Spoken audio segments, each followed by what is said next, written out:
Direktorat Reserse Kriminal Khusus Polda Jambi berhasil membongkar skandal dugaan kasus tindak pidana korupsi di Dinas Pendidikan Provinsi Jambi dalam pengadaan peralatan praktek utama, Daka Fisik SMK. Wadir Reskrimsus Polda Jambi, AKBP Taufik Nurmandia didampingi Kasubdit Tipikor, Kompol Zamri Elvino, saat konferensi pers di Gedung B Polda Jambi pada Jumat 11 April 2025. Menyampaikan bahwa proses penyidikan dimulai dari laporan polisi yang dibuat pada 7 Oktober 2024 dengan nomor LP LTA Duomon Mansum Memol Atu 2024. Ditambahkan AKBP Taufik Nurmandia, tim investigasi telah memeriksa logistik dan dokumen pengadaan serta menyita uang senilai 6 miliar. Setidaknya ada 3 laporan yang masuk ke pihak kepolisian terkait kasus ini, dengan 1 kasus sudah dalam tahap proses dan 3 lainnya masih dalam penyelidikan. Dalam penyelidikan, dijelaskan Wadir Reskrimaus Polda Jambi ditemukan indikasi persekongkolan antara PPK dan pihak penyedia jasa terkait proses pengadaan barang. Daka Fisik SMK pada Dinas Pendidikan Provinsi Jambi tahun anggaran 2022. Ini anggarannya dana pusat, yaitu dana alokasi khusus DAK. Baik, dasar hukumnya adalah ada laporan polisi yang kita buat pada tanggal ini, baru 1 laporan polisi yang kita tetapkan hari ini, yang sudah kita tetapkan tersangka ya. Itu ada laporan polisi LPA 26 bulan 10 tanggal 7 Oktober 2024. Kemudian ada surat perintah penyidikan, terus ada SPDP yang sudah kita kirim ke kejaksaan, di mana kronologi dari kejadian ini, di mana bulan Maret 2021 dari Dinas PLT Kadistik mengajukan dana DAK ke Kementerian Pendidikan, dan kemudian pendidikan dalam rangka untuk dana DAK sebesar 180 miliar. Ini termasuk dana SMK, terus dana juga dari SMK. Nah, yang SMA itu ada 51 miliar, kemudian yang DAK khusus untuk SMK ada 122 miliar lebih. Nah, kemudian setelah dapat dana tersebut, itulah yang kita sidik sekarang, dana yang SMK yang 122 miliar koma, bukan yang SMA ya. Ini yang kita lakukan penyidikan adalah kasus yang 122, sekian miliar.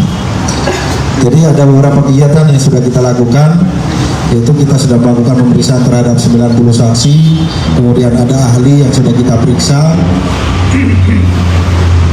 kemudian ada melakukan penyitaan dokumen sebanyak 500-an lebih item dokumen, dan kita sudah melakukan penyitaan uang sebanyak, rekan-rekan bisa lihat, 6,074211.000.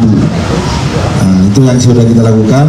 Kemudian ke depan kita akan melakukan penyidikan terhadap 3 laporan polisi lagi, di samping 1 laporan polisi yang sudah kita tetapkan tersangka, di mana modus operandi perbuatan dilakukan oleh tersangka, yaitu dengan adanya dana 122 miliar lebih ini, ada kesepakatan antara, di sini ada pertemuan terlebih dahulu, kesepakatan fee sebesar 17% antara PPK dengan pihak penyedia jasa, yaitu dan melalui broker.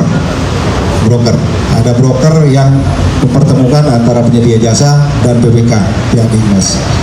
Kemudian ada di sini juga markup harga dari modus operandinya. Kemudian ada kualitas barang. Jadi kemarin sih kita sudah melakukan manggil ahli dari ITS ya, ITS kita ambil, kita cek sampel barang yang ada di SMK yang ada di Provinsi Jambi, ternyata semua barang yang diadakan itu tidak bisa dipakai, tidak layak pakai. Jadi dari pengadaan 2021 sampai sekarang belum pernah dipakai barang-barang yang diadakan tersebut untuk praktek anak-anak SMK. Nah, jadi itu yang modus-modus yang dilakukan para tersangka.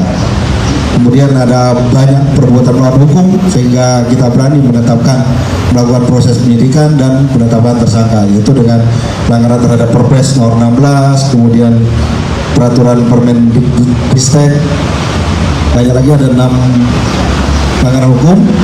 Kemudian dari perhitungan kerugian negara, kita sudah minta ke BPK audit, kemarin sudah keluar hasil audit investigasi dari pihak BPK, di mana hasil perhitungannya total kerugian negara yaitu 21 miliar 892.252.403 rupiah. Jadi 21 miliar 8 kerugian negara, di mana ada beberapa perusahaan yang menimbulkan kerugian negara tersebut yang sudah dari hasil perhitungan. Nah, saat ini kita sudah menangani 4 LP laporan polisi. Laporan polisi tersebut baru 1 laporan polisi yang prosesnya kita sudah tetapkan tersangka. Yang 3 masih dalam proses penyidikan untuk mencari tersangka lain. 1 yaitu tersangkanya inisialnya ZH, ini menjabat pada saat itu selaku PPK di Dinas tahun 2021. Kemudian kita sudah menetapkan tersangka terhadap yang bersangkutan. Tersangka dikenakan pasal 2 ayat 1, pasal 3, pasal 5 ayat 2 junto, pasal 18 pasal 15 Undang-Undang Nomor 31 tahun 1999 tentang pemberantasan tindak pidana korupsi, di mana ancaman hukumannya ada yang 4 tahun sampai 20 tahun, paling sedikit 4 tahun, paling tinggi 20 tahun, pasal 2-nya, kemudian pasal 3-nya 1 sampai 20 tahun, kemudian pasal 5-nya paling sedikit 1 tahun dan paling tinggi 5 tahun, dan dengan denda paling banyak 1 miliar rupiah.